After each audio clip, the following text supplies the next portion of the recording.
আমি তাইফে যদি যাই, হয়তো তাইফবাসীরা কি করবে, আমাকে গ্রহণ করবে।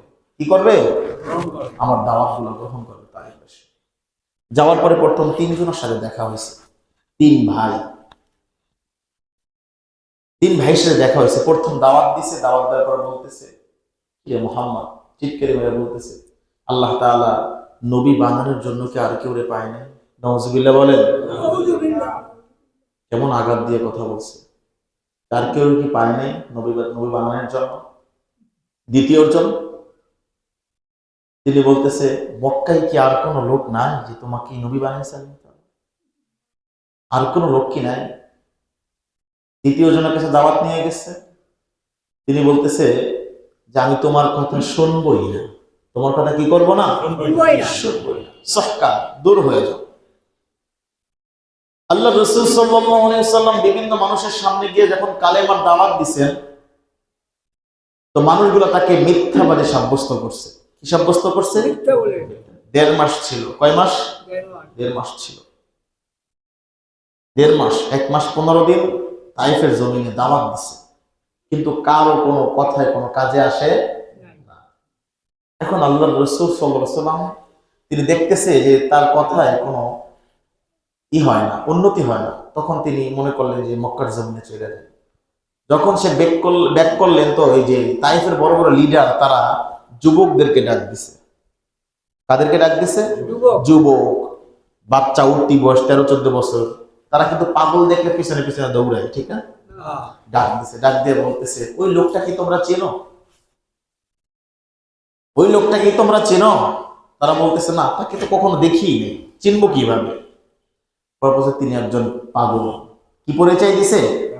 তিনি একজন পাগল। এইটা বলার সাথে সাথে সেই তাইফের চোখা চোখা ধারালো পাথর আল্লাহ রাসূল সাল্লাল্লাহু আলাইহি ওয়াসাল্লামের গায়ে মারা শুরু করে দিয়েছে। পিছনে হাঁটে আর ওইগুলা মারে, পিছনে হাঁটে আর মারে। যায়েদ বিন হারিসা রাদিয়াল্লাহু তাআলা আনহু তিনি বর্ণনা করতেছেন, বলে আমি একবার আল্লাহ রাসূল সাল্লাল্লাহু আলাইহি ওয়াসাল্লামের ডানে গেছি, ওখান থেকে পাথর আসে। তো মনে করলাম না, বাম পাশ থেকে মানে আরো বেশি আসে। দৌড় দিয়ে বাম পাশে গেছি, আবার দৌড় দিয়ে সামনে গেছি, দৌড় দিয়ে পিছনে গেছি, যাতে আল্লাহ রাসূল সাল্লাল্লাহু আলাইহি ওয়াসাল্লামের গায়ে কোনো পাথরের আঘাত না লাগতে পারে। বলে এক পর্যায়ে আমাকে আর ওই কাফিরের বাচ্চারা সামনে অগ্রসর হইতে দেয় না। এত পরিমাণ পাথর মারছে, আমি আর হাঁটতে পারি না। আমি কি করতে পারি না? হাঁটতে পারি না। এখন ধরে আল্লাহ রাসূল সাল্লাল্লাহু আলাইহি ওয়াসাল্লামের গায়ে পাথর মারতেছে। তো আল্লাহ রাসূল সাল্লাল্লাহু আলাইহি ওয়াসাল্লাম এক পর্যায়ে দেখতেছে যে তার গা থেকে রক্ত নির্গত শুরু হয়ে গেছে পাথরের কারণে। তিনি আল্লাহ রাসূল সাল্লাল্লাহু আলাইহি ওয়াসাল্লাম কি করলেন? জুতাটা একটু ফাঁকা করে দিয়েছে। জুতাটা কি করছে? ফাঁকা করে দিয়েছে। কেন ফাঁকা করছে? তিনি মনে করলেন যে এই তাইফের ময়দানে যদি আমার গায়ের 1 ফোঁটা রক্ত পড়ে, এই জমিনকে আল্লাহ তাআলা ছাড়বে না। কি করবে না? ছাড়বে না। তিনি এই জন্য রক্তগুলা তার জুতার মধ্যে ঢুকাই দিয়েছেন। কেমন মায়া দেখেন, পাথর মারতেছে তবু নিজের রক্ত জুতার মধ্যে ঢুকাইতেছে, জানি কি না হয়, জমিনে না পড়ে। যায়েদ বিন হারিসা রাদিয়াল্লাহু তাআলা আনহু বললেন, আমার হাতে একটা সুতির রুমাল ছিল, ডান পাশে গিয়েছি, রাসূল সাল্লাল্লাহু আলাইহি ওয়াসাল্লামের শরীর থেকে রক্ত পড়তেছে, আমি রুমাল দিয়ে রক্ত মুছতেছি। আবার বাম পাশে গিয়েছি, আবার রক্ত পড়তেছে, রক্তগুলো রুমাল দিয়ে মুছতেছি। এক পর্যায়ে রক্ত মুছতে মুছতে এমন পর্যায়ে হয়ে গেছে আমার রুমালে আর রক্ত নেয় না। রুমালে আর রক্ত কি করে না? যেমন পানি ভিজতে ভিজতে এক পর্যায়ে কিন্তু আর কি করে না, গামছায় পানি কি করে না, নেয় না। বলে আমার রুমালে আর রক্ত টানতেছে না, আমি কি করব? পেরেশান হয়ে গেছি। আল্লাহ তাআলার রাসূলের 1 ফোঁটা রক্ত জমিনে পড়বে। জিবরাইল আলাইহিস সালাম সিদরাতুল মুনতাহায় বসা, 1 ফোঁট রক্ত যখন কাইটা জমিনে পড়তেছিল, আল্লাহ তাআলা জিবরাইলকে ডাক দিয়ে বলছে, জিবরাইল, ওই যে আমার হাবিবকে তাইফের মানুষরা পাথর মারতেছে, আমার হাবিবের গায়ে প্রতিটা পাথরের কণা ঢুকে যায়, মারার সাথে সাথে নরম শরীর, যে শরীরকে আমি আল্লাহ কুদরত দিয়ে বানিয়েছি, ওই শরীরের মধ্যে প্রতিটা পাথরের কণা ঢুকে যায়। ও জিব্রাইল, যদি এক ফোঁটা পানি, এক ফোঁটা রক্ত ওই তাইফের ময়দানে পড়ে, ওই তাইফের ময়দান কিন্তু আমার কথাও শুনবে না। তার কথা আল্লাহ তাআলা বলতেছে আমার কথাও শুনবে না, আমি নিষেধ করে রাখতে পারবো না। ওই তাইফবাসীকে এমন ঝাঁকুনি দিবে, সকলকে মাটির নিচে নিয়ে যাবে। যাও জিব্রাইল যাও, ওই এক ফোঁটা রক্ত যেন জমিনে না পড়তে পারে, তুমি নিজে নিজের ডানা বিছাইয়া দাও। সুবহানাল্লাহ। জিবরাইল আলাইহিস সালাম বলতেছেন, হুজুর আপনি জানেন 3টার সময় আমার শরীরের প্রতিটা অঙ্গ থেকে, শরীরের প্রতিটা পশমের গোড়া থেকে ঘাম বের হয়ে গিয়েছে। কয়টা সময় বলেন? 3টার সময়। বলে এমন একটা সময়, বলে কখন? যখন আপনার শরীর থেকে এক ফোঁটা রক্ত জমিনের মধ্যে পড়তেছিল, তাইফের জমিনের মধ্যে। আল্লাহ তাআলা যখন আমাকে বলেছেন আমি সিদরাতুল মুনতাহায় বসা, আল্লাহ তাআলা ডাক দেয়া বলল, জিব্রাইল যাও, আমার হাবিবের রক্ত যেন জমিনের মধ্যে না পড়তে পারে। আমি এমন ভাবে এমন তাড়াতাড়ি আসলাম, আপনার ওই রক্ত পড়তে 1 ন্যানো সেকেন্ড লাগতে পারে। জমিনের মধ্যে থেকে আপনার রক্ত বেশি দূরত্ব না, কাপড় ভিজা প্রায় জমিনের কাছাকাছি আপনার রক্ত পড়তেছে। আল্লাহ তাআলা আমাকে ডাক দেয়া বলল, জিব্রাইল যাও, তাড়াতাড়ি ওই রক্ত ফোঁটা তুমি তোমার ডানার মধ্যে নিয়ে নাও। সিদরাতুল মুনতাহা থেকে আমি এমন তাড়াতাড়ি আসলাম, আল্লাহ তাআলা যখন বলছে তখন রক্ত ফোঁটা নিগ্রত হয়ে গেছে। আমি আইসা যখন আপনার ওই রক্তের নিচে যখন ডানাটা প্রসারিত করছি, সাথে সাথে রক্ত ফোঁটা আমার ডানার নিচে পড়ছে। সুবহানাল্লাহ। বলে কতটুকু সময় লাগছে? ইয়া রাসূলুল্লাহ, জমিন থেকে এতটুকু দূরে রক্ত পড়তে কতটুকু সময় লাগে? কত সময় লাগে এক ফোঁটা রক্ত পড়তে? 1 সেকেন্ড লাগে? 1 ন্যানো সেকেন্ড লাগে। বলে এতটুকু সময় থেকে 7 তবক আসমানের উপরে যে সিদরাতুল মুনতাহা, কয় আসমানের উপরে? 7 আসমানের উপরে আল্লাহ তাআলার আরশের নিচে সিদরাতুল মুনতাহা, সেখান থেকে এমন তাড়াতাড়ি জমিনের মধ্যে চলে আসছে, 1 ন্যানো সেকেন্ডের মধ্যে জমিনের মধ্যে আইসা সেই ডানা বিছায়া রক্ত তার ডানার উপরে নিয়ে নিছে।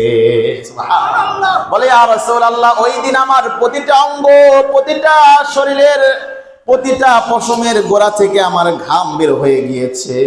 আর একটা সময় যখন ইউসুফ আলাইহিস সালাতু ওয়াস সালামকে তার ভাইরা কূপের মধ্যে ফালাইছিল, মনে আছে? 10 ভাই, হ্যাঁ, কূপের মধ্যে ফালাইছিল শত্রুতালি করে। বলে যখন তাকে কূপের মধ্যে ফালাইছে, আল্লাহ তাআলা আমাকে ডাক দিয়েছে, জিব্রাইল, আমার ওই পয়গম্বর ইউসুফ তাকে তার ভাইরা শত্রুতালি করে কূপের মধ্যে ফালাইতেছে। এই জিব্রাইল ওই যে সোর্সে, ওই যে ফালাইছে, আমার পয়গম্বরের গায়ে জানি কোনো কূপের পানির কোনো কিছু স্পর্শ না করে, তুমি তাড়াতাড়ি গিয়ে তোমার ডানার মধ্যে তাকে নিয়ে নাও। সুবহানাল্লাহ। বলে আমি ছিলাম সিদরাতুল মুনতাহায়। কোথায় ছিলাম? যে আদেশ পাইলাম, সাথে সাথে একটা ভারী জিনিস পড়তে কত সময় লাগতে পারে? কূপের মধ্যে একটা ভারী জিনিস কত সময় লাগতে পারে? বলে আয়েশা, আমি সাথে সাথে দেখতেছি ইউসুফ আলাইহিস সালাতু ওয়াস সালাম নিচে আসতেছে, আমি তাকে আমার ডানা দিয়ে আমার ভাবে আমি হেফাজত করে নিলাম। সুবহানাল্লাহ। আল্লাহর রাসূল সাল্লাল্লাহু আলাইহি ওয়াসাল্লাম কাফেরদের, মুশরিকদের পাথর খাইতে খাইতে এক পর্যায়ে অজ্ঞান হয়ে পড়ে গেছে। শরীরের মধ্যে কোনো হুঁশ নাই, তবুও একটা পাশে আইসা একটা কাফেরের বাচ্চা আল্লাহর রাসূলের সাল্লাল্লাহু আলাইহি ওয়াসাল্লামের হাতটা এইভাবে তুলে ধরছে, এই পাশ, যেমন পিলার জায়গায় না ধইরা এই পাশ উঠাইছে। ডাক দেয়া বলতেছে, তোমরা এখন বাম পাশ থেকে পাথর মারতে থাকো। এই পাশ উঠাইছে, বাম পাশ থেকে পাথর মার, বাম পাশ থেকে পাথর মারতেছে। এক পর্যায়ে যাই আবার বাম হাত জাগাইছে, জাগানোর পরে বলে তোমরা এখন ডান পাশ থেকে পাথর মারো। বাম পাশ থেকে পাথর মারতেছে, ডান পাশ থেকে পাথর মারতেছে, চারদিক থেকে পাথর মারতেছে। আল্লাহর রাসূল সাল্লাল্লাহু আলাইহি ওয়াসাল্লামের পালক পুত্র যায়েদ বিন হারেস, তিনি বলতেছে এক পর্যায়ে চলতে চলতে এমন জায়গায় চলে গেছি, সামনে পাহাড়, সামনে আর যাওয়ার কোনো জায়গা নাই। আল্লাহর রাসূল সাল্লাল্লাহু আলাইহি ওয়াসাল্লাম সেখানে অজ্ঞান হয়ে পড়ে গেছে, তার কোনো হুঁশ নাই। দেখলাম কাফেরের বাচ্চারা পাহাড়ের চূড়ায় উঠে গেছে, একটা পাথর, বড় পাথর নিয়েছে, বলো এখান থেকে পাথরটা ছাইরা দেই, সরাসরি গিয়া মুহাম্মাদের গায়ে লাগাইয়া মুহাম্মাদকে দুনিয়া থেকে চিরতরে বিদায় করে দেই। নাউজুবিল্লাহ। পাহাড়ে উঠে গেছে, বলে এখান থেকে পাথরটা ফালাই তাহলে চিরতরে জমিন থেকে বিদায় করে দিই। যায়েদ বিন হারিসা দেখতেছে, তাকায়া বলে আমার শক্তি নাই যে আমি ফিরাবো, আমি নিজেও আঘাতে আমার শরীরটা জর্জরিত, আমার শরীরের মধ্যেও পাথর। এমন সময় তারা যখন উপর থেকে পাথরটা ছাড়ছেন, আমি কেমন জানি গায়েব থেকে একটা আওয়াজ শুনলাম, ইয়া হাজার উসকুন, হে পাথর তুমি ওখানেই থেমে যাও, নিচে নাইমো না। কে বলছে? আল্লাহ। বলে যায়েদ বিন হারিসা বলতে, যখনই আমি এই আওয়াজ পাইলাম সাথে সাথে দেখি পাথরটা ওখানে থেমে গেছে, আর একটা সুতাও সামনে অগ্রসর হয় নাই। সুবহানাল্লাহ। নবী করিম সাল্লাল্লাহু আলাইহি ওয়াসাল্লাম বলতেছেন, আমি হঠাৎ করে নিজেকে একটা জায়গা আবিষ্কার করলাম, যায়েদ বিন হারিসা পাশে বৈশা কাঁদতেছে, চোখ থেকে অঝরে পানি পড়তেছে। বললাম, যায়েদ তুমি কেন কাঁদো? বলে, হুজুর আপনার শরীরের মধ্যে যে পাথরগুলা ঢুকছে সেই পাথরগুলা বের করতেছি, আমি আপনার যন্ত্রণা দেখে আমি কান্না করতেছি। এটা বলে আল্লাহর রাসূল সাল্লাল্লাহু আলাইহি ওয়াসাল্লাম আবার অজ্ঞান হয়ে গেছে। একটু পরে যখন চোখ খুললো, দেখে যে এক জায়গায় একটু আবসা আবসা রৌদ্রের মতো দেখা যায়, আর একটু ছায়া দেখা যায়, দুইজন লোকের ছায়া দেখা যায়। আল্লাহর রাসূল সাল্লাল্লাহু আলাইহি ওয়াসাল্লাম বুঝতে আর বাকি নাই, তিনি দেখলেন জিবরাইল আলাইহিস সালাম হাজির হয়ে গেছে। ডাক দেয়া বলে, জিবরাইল এখন কি এই অবস্থা আছে যে আমি আল্লাহ তাআলার ওহী নিব? কি নিব? ওহী। তুমি কি কোনো কোরআনের আয়াত নিয়ে আসছো? এখন আমার অবস্থা দেখো, আর তুমি এর মধ্যে কোরআনের আয়াত নিয়ে আসছো। জিবরাইল ডাক দেয়া বলতেছে, হুজুর না, আল্লাহ তাআলা আমাকে আপনার খিদমতের জন্য পাঠাইছে। বলে সুবহানাল্লাহ। আল্লাহর রাসূল আপনি অসুস্থ ছিলেন, তায়েফের ময়দানে তায়েফের কাফেরেরা আপনার গায়ে পাথর মারতেছিল, তখন আপনি যখন অজ্ঞান হয়ে গিয়েছেন সেখান থেকে আপনাকে উঠিয়ে নিয়ে আসছি। আল্লাহর রাসূল আপনার কি প্রয়োজন আপনি আমাকে বলেন। আল্লাহর রাসূল সাল্লাল্লাহু আলাইহি ওয়াসাল্লাম ডাক দেয়া বলতেছে, তুমি তো একা আসার কথা, সাথে কে? বলে আল্লাহ তাআলা পাঠিয়েছেন, ইনি হলো তায়েফের এই পাহাড়ের দায়িত্বে আছে, পাহাড়ের ফেরেশতা। কিসের ফেরেশতা? পাহাড়ের ফেরেশতা, পাহাড়ের দায়িত্বে আছে। আল্লাহর রাসূল সাল্লাল্লাহু আলাইহি ওয়াসাল্লাম ডাক দেয়া বলতেছেন, তাকে কেন নিয়ে আসছো? বলতেছে, ইয়া রাসূলুল্লাহ, ওই যে তায়েফের ময়দানে আপনার গায়ে মুশরিকরা পাথর মারতেছে, এই জন্য এই পাহাড়ের দায়িত্বের ফেরেশতাকে নিয়ে আসলাম। আপনি যদি অনুমতি দেন, এখন এই তায়েফের সমস্ত মানুষকে বালুর সাথে মিলাই দিব, খালি একবার অনুমতি দেন। আল্লাহর রাসূল সাল্লাল্লাহু আলাইহি ওয়াসাল্লাম ডাক দিয়ে বলতেছেন যে তারা হলো অজ্ঞ, তারা হলো মূর্খ, তারা বোঝে না, আজকে আমার পরিচয় জানে নাই, আরিফনি, তারা আমাকে চিনে না, আমাকে বুঝে না। যদি আজকে আমাকে তারা চিনতো, আমাকে বুঝতো, দিন মানার চেষ্টা করতো, তাহলে আমার গায়ে কখনো তারা পাথরের আঘাত করতে পারতো না। জিবরাইল, আজকে হয়তো তারা আমাকে চিনে না, এই জন্য আমার গায়ে পাথর মারতেছে। ও জিবরাইল, একদিন হয়তো চলে আসবে, সে না হোক তার পরবর্তী জন্মরা আমার ইসলাম গ্রহণ করে তারা স্বর্ণের জীবন পেয়ে যাবে। সুবহানাল্লাহ। কেমন চিন্তাধারা, কেমন চিন্তাধারা তার। মা আয়েশা রাদিয়াল্লাহু তাআলা আনহা ডাক দিয়ে বলতেছে, ইয়া রাসূলুল্লাহ, বলেন তায়েফের ময়দানে কি আপনার কষ্ট বেশি হয়েছিল, না উহুদের প্রান্তে আপনার কষ্ট বেশি হয়েছিল?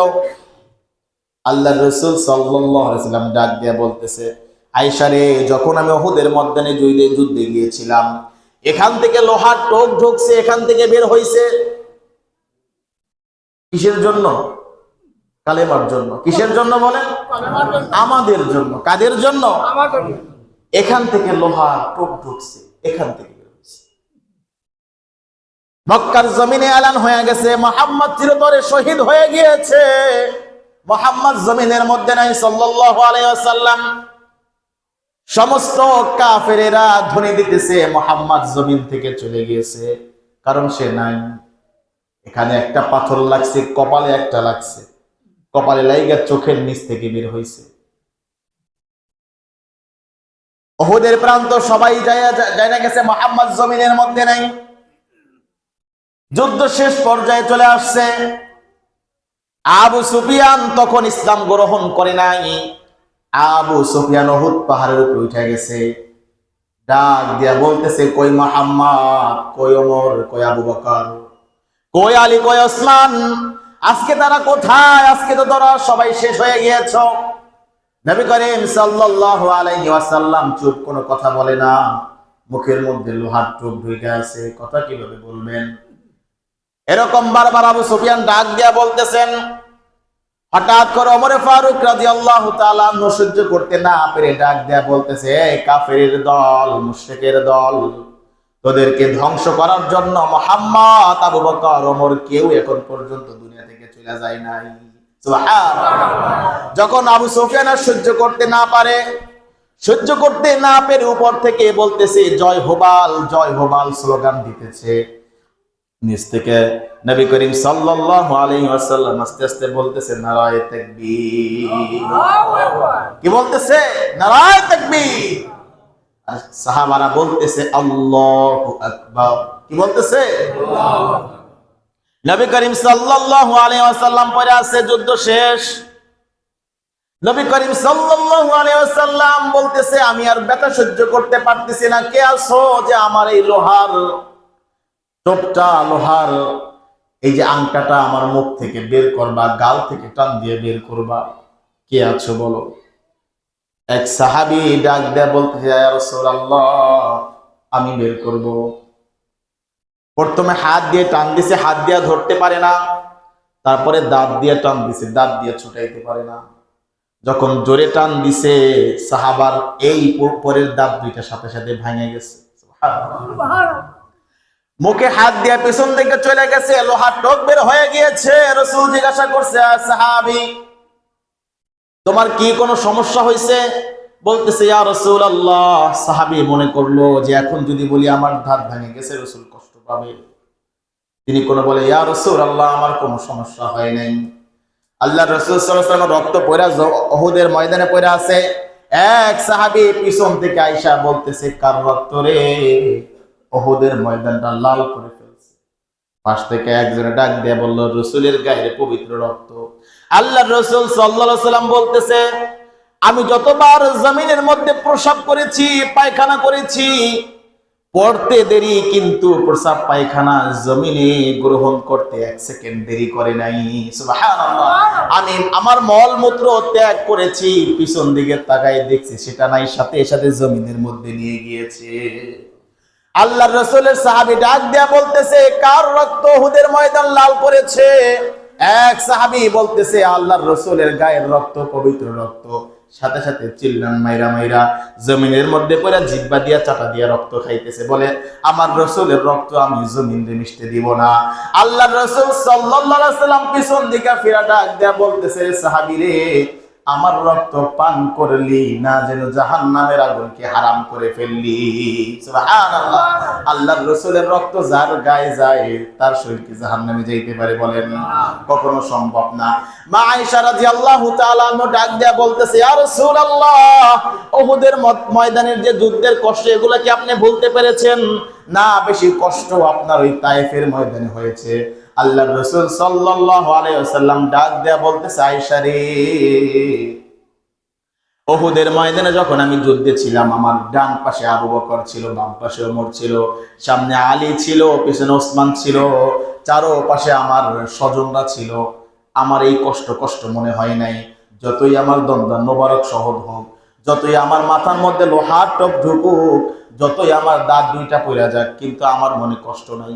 কিন্তু যখন আমি তায়েফের ময়দানে দাওয়াত দিতে গিয়েছি, তায়েফের কোন মানুষ আমাকে চিনে না, তায়েফের যুবকরা আমাকে চিনে না। একজন অপরিচিত মানুষের গায়ে কিভাবে এইভাবে পাথর মারলো, ওই কষ্ট আমি এখন পর্যন্ত ভুলতে পারি নাই। বলে, আমি একজন অপরিচিত মানুষ, অপরিচিত ছিল না, কিভাবে আমাকে এইভাবে মারলো ওরা। ওই কষ্ট আমি এখন পর্যন্ত কি করতে পারি নাই, বলতে পারি। যখন আল্লাহর রাসূল সাল্লাল্লাহু আলাইহি ওয়াসাল্লাম এই তাইফের ময়দান থেকে মক্কায় ফিরে আসে, তখন তাইফের কাফেররা টিটকারি শুরু করে দিয়েছে, কই তুমি না বলো তোমার সাথে আল্লাহ আছে, কথা বলেন, টিটকারি করতেছে, কই তোমাকে সেই আল্লাহ এখন বাঁচাইতে পারলো না, এখন তুমি কেন তাইফের হাতে মার খাইলা, মক্কার জমিনে মার খাও, তাইফে যেয়ে মার খাইলা, কেউ তোমাকে দেখতে পারে না কেন? তখন আল্লাহ রাসূল হাত জাগাই দিছে, হে আল্লাহ, আপনি আমাকে কার কাছে ছেড়ে দিছেন? আপনারা কি করছেন? কার কাছে ছেড়ে দিছেন ইয়া আল্লাহ? তখন আল্লাহ সহ্য করতে পারি নাই, জিব্রাইলকে ডাক দিয়ে বলতেছে, হে জিব্রাইল, ও জিব্রাইল, আমার হাবিব যে হাত জাগাই ফেলছে, আমার হাবিব কি করছে? হাত জাগাই ফেলছে। এখন আমার হাবিবকে কিভাবে আমার এই কামরায় আনবা, দেখো, চিন্তা ভাবনা করো, সুবহানাল্লাহ। তখন জিবরাইল আলাইহিস সালাম আয়েশা বলতেছে, আপনারা টেনশন নিয়ে, আল্লাহ আপনাকে নেওয়ার জন্য প্রস্তুত হইতে বলছে, আপনি আমার সাথে মিরাজে যাবেন। কোথায় যাবেন? সুবহানাল্লাহ, কোথায় যাবেন? মিরাজে যাবেন। দুঃখ কষ্ট সব ভুলাইয়া দিবে, খাস আল্লাহ তাআলার কামরায়, যেখানে আল্লাহ স্বয়ং থাকে, সামনাসামনি নিয়ে কথা বলবে। ইনশাআল্লাহ আগামী সপ্তাহে এই মিরাজ নিয়ে ইনশাআল্লাহ আলোচনা করা হবে। আল্লাহ যে তৌফিক দান করেন, সবাই বলি আমিন। আমিন।